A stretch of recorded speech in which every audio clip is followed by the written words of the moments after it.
दिवाली मना लिए हो महाराज, पटाखे भी खूब फोड़े होंगे, लेकिन ई पटाखों से एक बात याद आ रही है। वो ये है कि हम पटाखे भी अगर फोड़ दें तो बदनाम हो जाते हैं, वो बम फोड़कर भी शांति प्रिय समुदाय कहलाते हैं। वैसे भारत कहने को तो हिंदू बाहुल्य देश है, संख्या जनसंख्या भी अच्छी है, लेकिन हिंदुओं की हालत ऐसन है कि हियां वो अपना कोनो भी त्योहार बिना मार खाए, बिना पत्थर खाए, बिना जान गंवाए मनाबे नहीं कर सकता है। त्योहारों पर ऐसन खबरें आती रहती हैं कि जिसमें कोनो हिंदू अपना त्योहार मनाते हुए मार दिया जाता है। 2-4 दिन मोमबत्ती जलती है उनके याद में और आक्रोश भी दिखता है, लेकिन उसके बाद फिर हिंदू आराम तलक जिंदगी में अपनी खो जाता है, जैसे वो धरती में सिर्फ कंदमूल फल खाए खातिर आया हो। अभी पिछले दिनों यूपी के बहराइच में ऐसन ही घटना हुई थी, जहां पे एक घर से दुर्गा पूजा विसर्जन पर पथराव किया जाता है। इससे आक्रोशित होकर एक व्यक्ति जिसका नाम रामगोपाल मिश्रा था, वो उस घर की छत पे चाहता है, वहां लगा हरा झंडा उतार कर भगवा ध्वज लहरा देता है। तभी गोलियों की तड़तड़ाहट से पूरा इलाका गूंज उठता है। रामगोपाल मिश्रा के शरीर पर इतनी गोलियां दागी गईं कि वो हिल भी नहीं पाया और वहीं दम तोड़ दिया। लेकिन ये हत्या के बाद एक ठो और हत्या हुई, और वो हत्या थी निष्पक्षता की। रामगोपाल तो अब दुनिया में नहीं है, लेकिन उस दिन जवन भी कुछ हुआ उसको लेकर खबरों में नैरेटिव चलाया गया कि हरा रंग का झंडा उतारने गए शख्स को गोली मार दी गई। लेकिन निष्पक्षता का चोला ओढ़े भेड़ियों ने यह नहीं बताया कि पहले क्या हुआ था। पहले पत्थर बरसाए गए थे कि फूल? पहले डीजे को बंद करने के लिए धमकी दी गई या निवेदन किया गया? ना, ये सब नहीं बताएंगे, क्योंकि ये सब उनके एजेंडे के बाहर का खेला है ना भाई। ये सब घटनाओं से एक ही संदेश साफ बाहर आता है कि देश में हिंदू तो बहुसंख्यक है, लेकिन आज की तारीख में सबसे अधिक असुरक्षित भी वही हैं। बाकी भाईचारा बनाते रहिए और भाई का चारा बनते रहिए। आपको अग्रिम श्रद्धांजलि है। चलिए अब थोड़ा सा माहौल चुनाव बनाते हैं। राज्य है महाराष्ट्र, जहां उद्धव ठाकरे के हेलीकॉप्टर की झड़ती ली गई, मतलब तलाशी ली गई, जिस पे खूब बवाल मचा। वैसे उद्धव जिस तरह से पाला बदलते हैं ना, ओकरे वजह से उन्हें राजनीति के राखी सावंत भी कहा जाता है।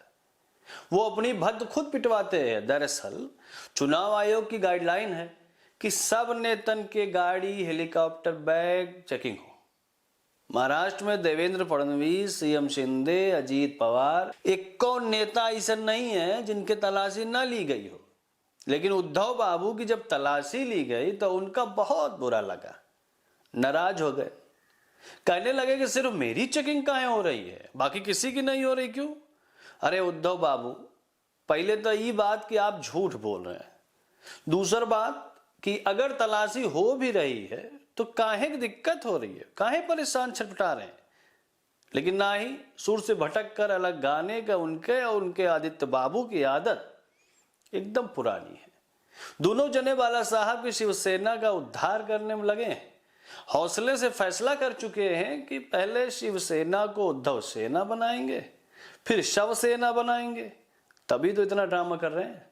खैर, इस मुद्दे पर आप क्या सोचते हैं, पूरा हमें कमेंट सेक्शन में जरूर दीजिएगा। वैसे जिस तरह से उद्धव और उनका पार्टी हवा में उड़ रही है, उससे एक कदम आगे बात अब हवाई यात्रा कर लेते हैं। खबर एयर इंडिया से जुड़ी है। अगर आप सबको उड़ना पसंद है, आप सबके लिए खबर जबरदस्त है, खूब मस्त भी है। देश में अलग अलग धर्म के लोग तो रहते ही, आप सबको पता है, तो सबका सम्मान भी जरूरी है। ऐसन में एयर इंडिया ने एक फैसला लिया है कि वो अब गैर मुस्लिम यात्रियों को हलाल मांस नहीं परोसेगी। बहुत हुआ भैया। एयर इंडिया हलाल खाना अब उन्हीं लोगों को खिलाएगी जिन्होंने इस विकल्प को चुना होगा। बस एयर इंडिया की उड़ानों में हलाल खाने के अलावा ग्लूटेन फ्री भोजन, मांसाहारी भोजन, शाकाहारी भोजन, जैन भोजन, कोशर भोजन, हिंदू भोजन और बाकी विकल्प भी शामिल किए गए। एयर इंडिया के ये कदम सभी धर्मों और उनके खाने के सम्मान के तौर पर बहुत बढ़िया। नहीं तो खाने के नाम पर कुछ लोग इतने कट्टर हैं कि हलाल ही खाएंगे और दूसरे धर्म के लोगों को खाने में थूक कर खिलाएंगे। अब आपको ये बताना होगा कि ये लोग कौन हैं। हम यहाँ पर के बात कर रहे हैं भाई। बाकी एयर इंडिया का ये फैसला आप सबको कैसे लगा ये कमेंट में हमको बताइए। चलिए आज के लिए विदा, सभी को राम राम।